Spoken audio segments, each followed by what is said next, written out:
ฮัลโหลสบายดีวันนี้มาพบกับน้ำเพิ่งเนาะวันนี้เพิ่งจะมาแนะนำเกี่ยวกับการสั่งเครื่องด้วยแอป Lazada โดยการบ่ใช้บ่ต้องมีบัญชีไทยและเบอร์ไทยเนาะเดี๋ยวแป๊บนึงเราเข้ามาหน้าแอป Lazada มันก็จะเป็นแบบนี้เนาะเราก็เลือกเครื่องที่ว่าเราต้องการซื้อได้เลยคือเพิ่งเลือกมาแล้วก็คือจะมีประมาณนี้เครื่องที่ว่าเลือกซื้อมาเนาะแล้วก็เพิ่งจะกดเบิ่งทั้งหมดแอปมันก็จะทำการไล่ค่าเครื่องให้เฮาว่าเครื่องเฮาทั้งเบิดถือเขาได้เดี๋ยวถ้ามันไล่แป๊บนึงเดี๋ยวนี่เนาะตัวนี้จะเป็น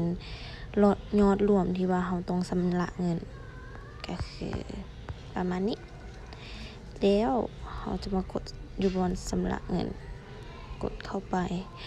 ตัวนี้มันจะเป็นที่อยู่ที่ว่าเพิ่งใส่เนาะเพิ่งจะใส่ของขนส่ง PC Express ตัวนี้นะแต่ว่าบ่มีบนเอาลงกาเอาขนส่งตัวนี้เป็นลงได้เนาะเพราะว่ามันจะไว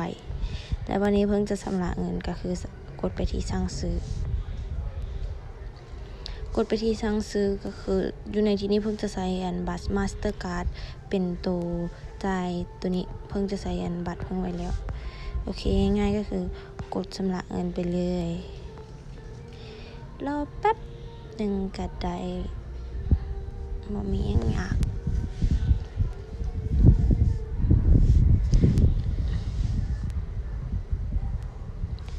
โอเคมันจะให้กด stop เบิ่งว่าการสั่งซื้อเฮาครบแล้วบ่โอเคสำเร็จแม่นบ่เฮาก็เบิ่งดูการสั่งซื้อเนาะตัวนี้มันจ่ายผ่าน BCL1 เด้อ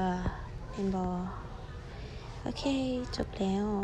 เดี๋ยวมาท่าเบิ่งรีวิวเครื่องตอนที่เครื่องมาเนาะขอบใจบ๊ายบาย